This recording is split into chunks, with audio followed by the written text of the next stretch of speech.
আজ আমি আপনাদের সঙ্গে শেয়ার করব পটলের সাথে 1 চামচ মুগ ডাল দিয়ে দারুণ একটা রেসিপি। সম্পূর্ণ নিরামিষভাবে তৈরি এই পটলের রেসিপি আপনারা ভাত, রুটি, পরোটা সব কিছুর সঙ্গেই খেতে পারবেন। একদম নতুনভাবে তৈরি এই রেসিপি আশা করছি আপনাদের ভালো লাগবে। তাহলে চলুন বন্ধুরা, আর দেরি না করে রেসিপিটা শুরু করা যাক।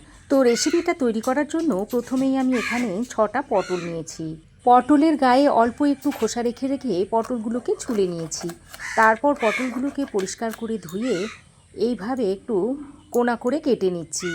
একদম গোল করে কাটছি না, কিন্তু আপনারা দেখেই কিন্তু বুঝতে পারছেন যে কিভাবে কাটছি। তো পটলগুলোকে কেটে নেওয়ার পর এবার আমি এই পটলগুলোকে একটা পাত্রের মধ্যে তুলে রেখে দিচ্ছি। কাটার আগেই আমি পটলগুলোকে পরিষ্কার করে ধুয়ে নিয়েছি। পটলগুলোকে এখন এক সাইডে রেখে দিয়ে এবার আমি একটা কড়াই গরম করে এর মধ্যে দিয়ে দিচ্ছি 1 চামচ পরিমাণ মুগের ডাল। মুগের ডালটাকে আমি একটা পরিষ্কার কাপড়ে ভালো করে মুছে নিয়েছিলাম। আর এই মুগের ডালটাকে আমি রং ধরে আসা পর্যন্ত ভেজে নেব। আর খেয়াল রাখতে হবে যেন মুগের ডালটা পুড়ে না যায়। সুন্দর একটা গন্ধ বেরোলেই মুগের ডালটাকে আমি তুলে নেব। মুগের ডালটাকে একটা পাত্রে ভেজে তুলে নেওয়ার পর এবার আমি ওই কড়াইয়ের মধ্যে দিয়ে দিচ্ছি 1 চামচ পরিমাণ সর্ষের তেল।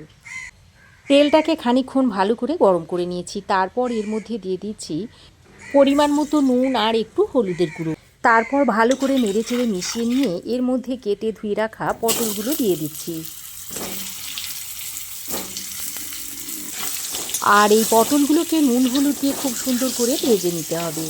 পটলের অনেক রেসিপিই তো খেয়েছেন, একবার এইভাবে তৈরি করে খেয়ে দেখবেন, আশা করছি ভালো লাগবে। তো পটলগুলোকে আমি নুন হলুদ দিয়ে বেশ লাল লাল করে ভেজে নিয়েছি। এবার আমি এই ভেজে নেওয়া পটলগুলোকে একটা পাত্রের মধ্যে তুলে রেখে দেব। আর পটলগুলোকে একটু সুন্দর করে ভেজে নেবেন, তাহলে রেসিপিটা খেতে ভালো লাগবে। তাহলে বন্ধুরা দেখতেই পাচ্ছেন যে লাল লাল করে পটলগুলোকে ভেজে আমি একটা পাত্রের মধ্যে তুলে নিয়েছি।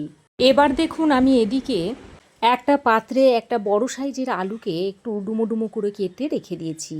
এবার আমি এই পটল ভাজার বাকি যে তেলটা রয়েছে সেই তেলে আলুগুলোকে দিয়ে দিচ্ছি। তারপরে এই আলুর মধ্যে অল্প একটু নুন আর হলুদ দিয়ে আলুটাকেও একটু লাল লাল করে ভেজে নেব। আর এই পটল আর আলুটাকে আপনারা আপনাদের প্রয়োজন মতো বাড়িয়ে বা কমিয়ে নেবেন। বেশ কিছুক্ষণ সময় ধরে এই আলুটাকেও আমি সুন্দর করে ভেজে নিচ্ছি। বন্ধুরা, আপনাদের কাছে আমার একটাই অনুরোধ রইল যে ভিডিওটা কেউ স্কিপ করে দেখবেন না। আর যদি স্কিপ করে দেখেন তাহলে আমি কি পদ্ধতিতে আর কি মশলা ব্যবহার করে রান্নাটা করলাম সেটা আপনারা মিস করে যাবেন। আর রেসিপিটা তখন তাহলে আর খেতে ততটা ভালো হবে না। তো আলুগুলোকে ভেজে আমি একটা পাত্রে তুলে রেখে দিলাম।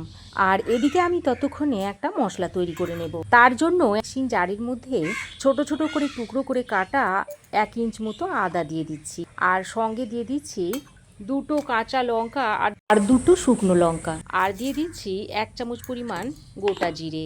সঙ্গে পরিমাণ মতো জল দিয়ে এটাকে একটা মিহি পেস্ট তৈরি করে নিতে হবে।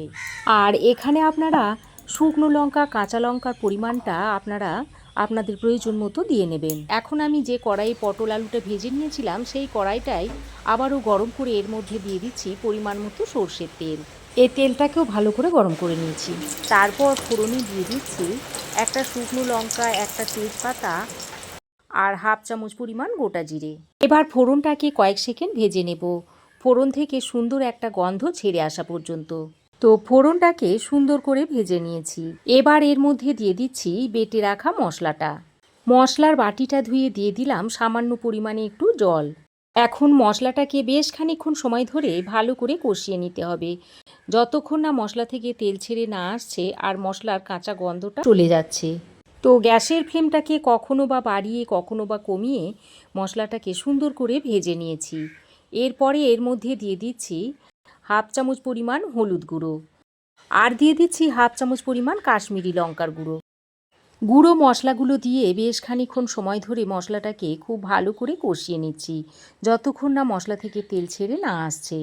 তো মশলা আমি খুব ভালো করে কষিয়ে নিয়েছি। এবার আমি এর মধ্যে দিয়ে দিচ্ছি টমেটো পেস্ট। এখানে আমি একটা মিডিয়াম সাইজের টমেটোকে পেস্ট করে নিয়েছি, সেটা এর মধ্যে দিয়ে দিয়েছি। এবার টমেটো পেস্টটা দিয়ে আরও কিছুক্ষণ ভালো করে কষিয়ে নিতে হবে, যতক্ষণ না টমেটোর কাঁচা গন্ধটা চলে না যাচ্ছে। আর এইভাবে মশলাটাকে যদি কষিয়ে কষিয়ে রান্না করা হয় তাহলে তরকারির স্বাদটা খুব সুন্দর হয়। আর এই পদ্ধতিতে একবার আপনারা তৈরি করে খেয়ে দেখবেন, আশা করছি আপনাদেরও ভালো লাগবে। তো মশলাটা ভালো করে কষানো হয়ে গেলে এবার আমি এখানে স্বাদ মতো নুনটা দিয়ে দিচ্ছি। নুনটা দিয়ে আবারও ভালো করে মিশিয়ে নিয়ে এবার আমি এখানে দিয়ে দিচ্ছি পোস্ত বাটা। এখানে আমি 1 চামচ পরিমাণ পোস্ত জল দিয়ে শিলে বেটে নিয়েছি। তো পোস্ত বাটাটা দিয়ে মশলার সঙ্গে আবারও ভালো করে নেড়েচেড়ে মিশিয়ে নিচ্ছি। আর পোস্ত বাটা দিয়ে খুব বেশিক্ষণ কষাবো না। পোস্ত বাটাটা দিয়ে অল্প কিছুক্ষণ কষিয়ে নিয়ে এবার আমি এর মধ্যে দিয়ে দিচ্ছি ভেজে রাখা পটল আর ভেজে রাখা আলুটা। এবার এই পটল আর আলুটাকে দিয়ে খুব ভালো করে নেড়েচেড়ে মশলার সঙ্গে মিশিয়ে নিতে হবে। ভাজা আলু আর পটলটা দিয়ে মশলার সঙ্গে খুব ভালো করে নেড়েচেড়ে মিশিয়ে নিয়েছি। এবার আমি এর মধ্যে দিয়ে দিচ্ছি ভেজে রাখা মুগ ডালটা। বড় চামচের 1 চামচ মুগ ডাল আমি ড্রাই রোস্ট করে রেখে দিয়েছিলাম, সেটা আমি এখানে দিয়ে দিয়েছি। তারপর মুগ ডালটাকে দিয়ে সব কিছুকে একসঙ্গে ভালো করে মিশিয়ে নিচ্ছি। মুগ ডাল ভেজে নেওয়ার পর মুগ ডালের মধ্যে একটা সুন্দর গন্ধ থাকে, আর 1 চামচ মুগ ডাল এই পটল আলুর তরকারির মধ্যে দিয়ে দিলে এর সুন্দর একটা ফ্লেভার হয়, আর এটা খেতে অসাধারণ হয়, কি বলবো আপনাদের। আর এই রেসিপিটা যে মুগ ডাল দিয়ে তৈরি করা হয়েছে এটা দেখে কেউই বুঝতে পারবে না যে এটা মুগ ডাল দিয়ে তৈরি হয়েছে। মুগ ডালটা দিয়ে খুব ভালো করে আলু পটলের সঙ্গে মিশিয়ে নিয়েছি। তারপর আমি এর মধ্যে দিয়ে দিচ্ছি পরিমাণ মতো জল। রেসিপিটা আমি খুব ঝোলঝোলও করব না, আবার একদম গামাখাও করব না, আর যাতে মুগ ডাল আলু আর পটলটা খুব ভালোভাবে সেদ্ধ হয়ে যায় সেই বুঝে আমি জলটা এখানে দিয়ে দিলাম। দেখুন ঝোল খুব ভালোভাবে ফুটে উঠেছে। এবার আমি একটা ঢাকনা লাগিয়ে পটল আলু সেদ্ধ হয়ে আসা পর্যন্ত রান্না করে নেব। তো গ্যাসের ফ্লেমটাকে মিডিয়ামে রেখে মোটামুটি 10-12 মিনিট মতো আমি রান্না করে নিয়েছি।